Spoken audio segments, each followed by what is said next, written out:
Halo Nyum. Kali ini kita akan membahas sebuah kasus ibu muda yang naasnya berakhir dengan horor di tangan pria ini. Pria yang awalnya adalah selingkuhan korban. Kanik Mariani berasal dari Kediri. Awalnya saat menikah, dia tinggal bersama suami dan dua anaknya di Desa Besuk, Kecamatan Gura, Kabupaten Kediri. Namun setelah 3 tahun menikah, di 2019, Anik bercerai dengan sang suami.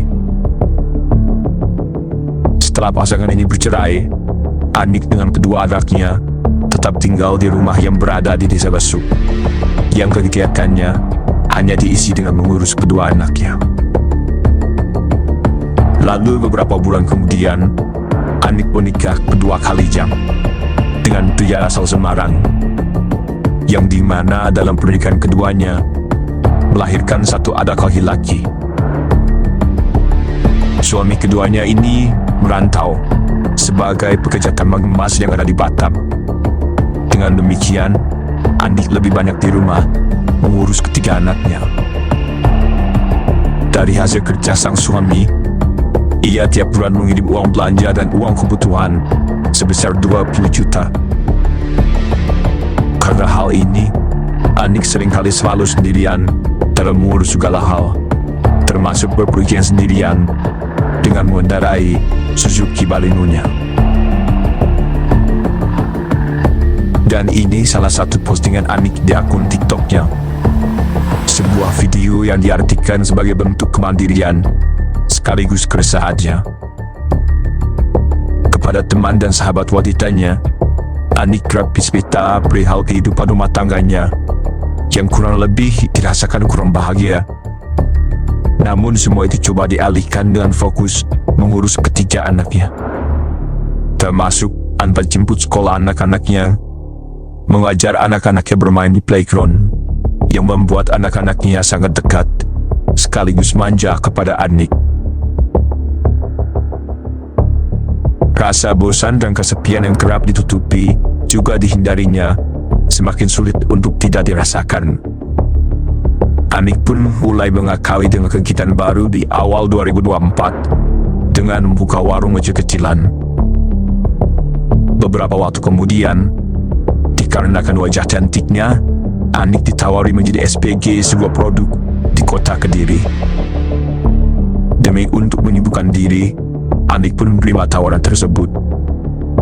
Dari sinilah Anik kemudian mengenal banyak teman-teman baru sesama SPG, dan mengenal juga lebih banyak orang dengan berbagai background atau latar belakang.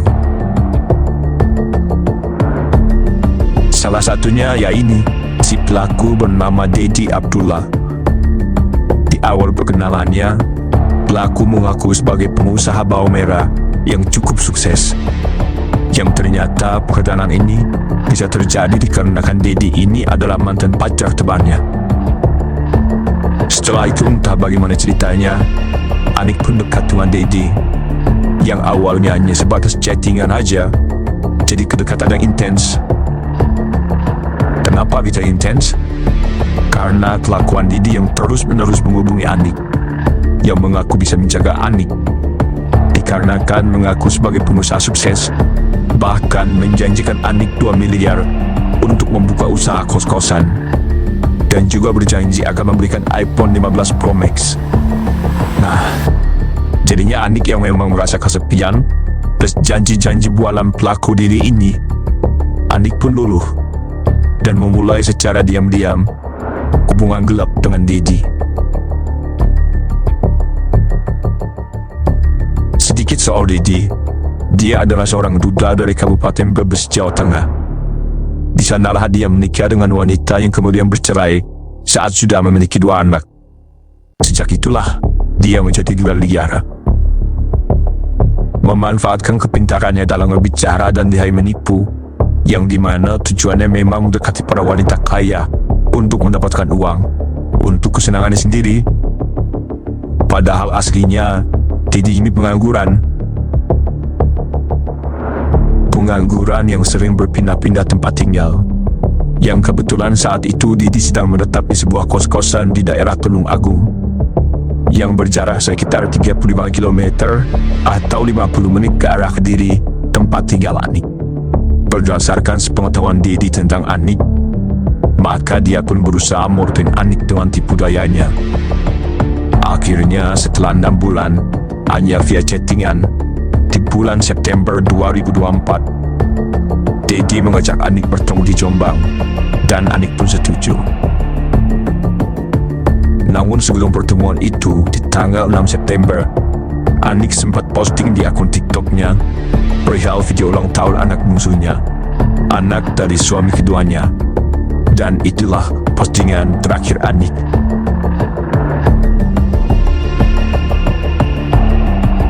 Tiga hari setelah merayakan ulang tahun anaknya, di 9 September 2024, Anik pun berangkat ke Jombang yang berjarak 53 km lebih menggunakan mobilnya untuk bertemu dengan Dedi.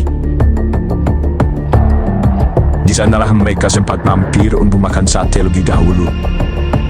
Setelahnya mereka memilih kembali ke Kediri untuk sekedar jalan-jalan di Kediri. Di kisaran jam 12 malam, mereka pun berpisah untuk pulang ke rumah masing-masing. Dedi pun diturunkan di pinggir jalan dan melanjutkan perjalanan pulang ke kosannya di Tulung Agung menggunakan taksi online. Sesampainya di kosan, Dedi yang kepincut dengan mobil Suzuki Baleno Anik, juga perhiasan yang digunakan Anik saat pertemuan tadi, mulai kepikiran untuk merampas mobil dan perhiasan Anik. Besoknya, setelah semalaman berpikir dan mematangkan niatnya, di jam 10 pagi, Dedi pun menghubungi Anik dan memanggil Anik untuk membahas janji-janjinya. Perihal akan memberikan uang miliar dan iPhone 15 Pro Max, yang menurut Dedi uangnya sudah siap dan bisa diserahkan besok, sambil mampir beli iPhone 15 Pro Max. Mendengar itu, Anik pun langsung setuju. Setelah mendapat persetujuan dari Anik, Dedi pun di hari itu langsung memakamkan rencananya dengan membuat plat nomor palsu di Tulung Agung yang akan digunakan di mobil Anik saat berhasil dirampas, dengan nomor plat palsu B2557KOM. Dikarenakan tidak mengetahui itu palsu dan niat jahat Dedi, si tukang pun membuatnya tanpa bertanya apapun. Dan setelah selesai di hari yang sama, Dedi pun kembali ke kosannya. 12 September 2024, pelaku menghubungi korban, bertujuan menginformasikan tempat pertemuan, yaitu di alun-alun kota Kediri di malam hari. Jam 8 malam, Dedi pun berangkat ke Kediri menggunakan taksi online, di mana dia membawa satu buah tas berisikan satu kaos dan nomor plat palsu yang tadi. Singkat cerita, malam itu mereka bertemu di sebuah SPBU yang gak jauh dari alun-alun kota Kediri. Anik yang datang menggunakan kemeja warna pink. Lalu di jam 9 malam, mereka mulai jalan menggunakan mobil Anik dengan Dedi sebagai driver. Pelaku pun mengarahkan kendaraan ke daerah Jombang. Sesampainya di kawasan Jombang, dengan sengaja pelaku membawa mobil ke daerah sepi dengan sekeliling persawahan di daerah desa Tambak Beras. Di saat suasana sepi yang mendukung, disinilah Dedi membekap adik menggunakan bantal. Lalu Anik yang kaget langsung teriak dan berusaha melarikan diri. Dikarenakan perlawanan yang diterima, Dedi pun langsung mengeksekusi Anik dengan mencekiknya. Tak lama kemudian, Anik yang awalnya berusaha melawan dan melepaskan diri, tiba-tiba sudah tidak bergerak lagi. Dedi pun segera memastikan. Dedi langsung memposisikan Anik di kursi depan, seolah-olah tertidur dan menutupinya dengan kerudung. Setelah itu, pelaku pun langsung tangkap gas ke Bojonegoro yang berjarak 89 km atau 2 jam 30 menit. Namun, di tengah jalan saat bensin sudah terlihat tiris di jalan sekitaran Kecamatan Ngimbang, Dedi pun memberhentikan mobilnya di pinggir jalan dan langsung membawa semua barang berharga milik Anik, berupa 3 cincin emas, 1 gelang emas, 1 kalung emas, HP Samsung S23 Ultra, 1 jam tangan Alexander Christie beserta tas dan dompet yang berisikan uang tunai 2 juta. Setelah itu Didi segera mengganti plat nomor mobil Anik dengan plat nomor palsu yang sudah disiapkannya. Setelah merasa yakin segalanya sudah beres dan dia pun sudah memiliki uang tunai, dia pun memutar balik ke arah Jombang untuk isi bensin di sana. Setelah dia berkeliling di sekitar Jombang sambil mencari kawasan sepi yang bisa dijadikan tempat untuk membuang tubuh Anik, namun dikarenakan tidak menemukan tempat yang pas, dia pun melanjutkan perjalanan ke arah Pati dan memasuki jalanan sepi di kawasan hutan raya Raden Suryo. Setelah beberapa jam yang sudah memasuki subuh, setelah Didi merasa sudah menemukan tempat tersepi di hutan tersebut, akhirnya dia belum berhenti dan membuang tubuh Anik di sana, di semak belukar pinggiran jalan. Dan setelah semuanya selesai, Didi mengerahkan mobil ke arah Kota Batu untuk mengarah ke Sragen yang ditempuh dengan jarak 248 km atau 4 jam 30 menit lebih. Sesampai di Sragen, sudah siang hari, Didi langsung melakukan recheck pada HP Anik Sapsu S23 Ultra yang kemudian dijual. Setelah itu Didi saat masih di Sragen, dia mengetahui kalau jenazah Anik sudah ditemukan dan polisi sudah melakukan penyelidikan. Dan pelaku yang merasa mobil Anik bisa dijadikan petunjuk memilih untuk berkeliling di wilayah Sragen untuk menyembunyikan mobil Anik di sebuah gang di wilayah Sumberlawang, Kabupaten Sragen.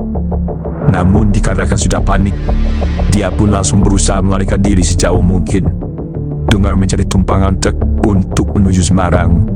Dan di dalam perjalanan, dia pun langsung membuang kunci mobil Anik.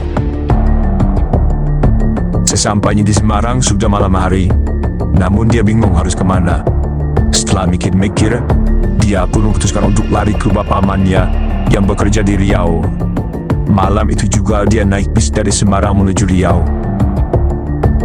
Beberapa hari di perjalanan, Didi pun sudah menyadari kalau identitasnya sudah diketahui pihak polisian. Bahkan nama dan fotonya sudah tersebar sebagai DPO. Begitu sampai di Riau, dia pun langsung dengan cepat mengarah ke desa Sungai Daun, Kabupaten Rukong Hilir, tempat pamannya bekerja. Dikarenakan pamannya tidak tahu menahu perihal apa yang sedang terjadi, pamannya pun menerima aja kedatangan dan kehadiran Didi. Dan selama di sana, Didi pun bersembunyi di sebuah gubuk yang ada di wilayah kebun sawit. Tapi karena aksennya ngapak, yang dimana adalah asing bagi warga di sana, Didi pun berpura-pura sebagai cendewicara agar tidak mengundang kecurigaan. Di lain sisi, Anik yang di saat pergi dengan alasan bertemu dengan temannya, namun sampai lewat tengah malam belum pulang juga, mengundang keresahan keluarga yang memberikan juga 3 anak Anik. Lebih lagi, Anik sudah tidak bisa dihubungi. Sedangkan pagi hari, di hari kejadian, petugas hutan yang sedang patroli mendapatkan aroma yang tidak sedap yang berasal dari semak belukar pinggir jalan. Setelah dicek, mereka pun kaget karena aroma yang menyengat itu berasal dari tubuh wanita yang kondisinya mulai membusuk. Menemukan hal tersebut, para petugas hutan tersebut langsung melaporkan ke pihak kepolisian Polsek Pacet dan juga ke Polres Mojokerto. Setelah menerima laporan tersebut, pihak kepolisian pun langsung mengirim tim ke lokasi dan mengevakuasi tubuh korban ke RSUD Wahidin Sudirohusodo guna otopsi. Penyelidikan tanpa identitas pun dialihkan dengan pemeriksaan sidik jari. Hasilnya ya tubuh yang ditemukan tersebut atas nama Anik Mariani, warga Dusun Banjarjo, Kabupaten Kediri. Karena ini, kepolisian pun langsung menghubungi pihak keluarganya di sana. Di lain sisi, pihak keluarga yang memang resah menjadi syok dan kaget memperoleh kabar tersebut. Dan saat itu juga mereka mengarah menuju RSUD-nya. Lalu berdasarkan pengakuan pihak keluarga, kalau Anik semalam memang sempat pergi menggunakan mobilnya, namun saat ditemukan, mobilnya tidak ada bersama jenazah Anik. Berdasarkan info tersebut, hal pertama yang dilakukan pihak kepolisian yaitu melacak pergerakan mobil Anik melalui CCTV jalan yang ada di kawasan Kediri. Sampai akhirnya polisi bisa membaca pergerakan mobil tersebut yang terbaca menuju ke Sragen. Telusur punya telusur, mobil Anik pun ditemukan di tempat di mana Dedi meninggalkan mobil tersebut begitu saja. Namun, sekalipun warna dan detail lainnya identik dengan mobil Anik, ada hal yang beda, yaitu nomor platnya. Tapi setelah ditelisik dari nomor rangka dan nomor mesin, akhirnya disepakati kalau mobil tersebut adalah benar mobil Anik. Mobil yang ditemukan terparkir dan terkunci itu pun diamankan, lalu mengambil sampel sidik jari yang pasti tertinggal di sekujur inci mobil tersebut. Dari situlah muncul identitas Dedi Abdullah yang langsung dikonfirmasi sebagai kemungkinan tersangka. Entah gimana caranya, beberapa hari kemudian pihak kepolisian memperoleh informasi soal keberadaan pelaku yang melarikan diri ke sebuah dusun atau desa di Kabupaten Rokan Hilir, Riau. Karena hal ini, pihak kepolisian pun menghubungi Polres Rokan Hilir untuk melacak keberadaan pelaku yang kemudian tertangkap dengan mudah. Untuk mempertanggungjawabkan perbuatannya, Dedi pun mulai disidangkan di Pengadilan Negeri Mojokerto yang di tanggal 14 Mei 2025 menghasilkan vonis 18 tahun penjara. Terkena pasal 339 KUHP tentang pembunuhan disertai tindak pidana lain berupa perampokan karena pihak majelis hakim tidak menemukan unsur pembunuhan berencana. Ya, dari kasus ini kita belajar dan diingatkan untuk bersyukur untuk apa yang sudah kita dapatkan. Jangan selalu meminta dan mengharapkan lebih. Kita juga diingatkan untuk selalu setia pada pasangan resmi, sekalipun secara berjauhan. Untuk para wanita, jangan mudah percaya dan terbuai dengan omongan buayan para lelaki. Cari tahu lebih dulu siapa dia, seperti apa dia dan lainnya, agar hal ini pun tidak terjadi lagi. Sampai jumpa di kasus berikutnya.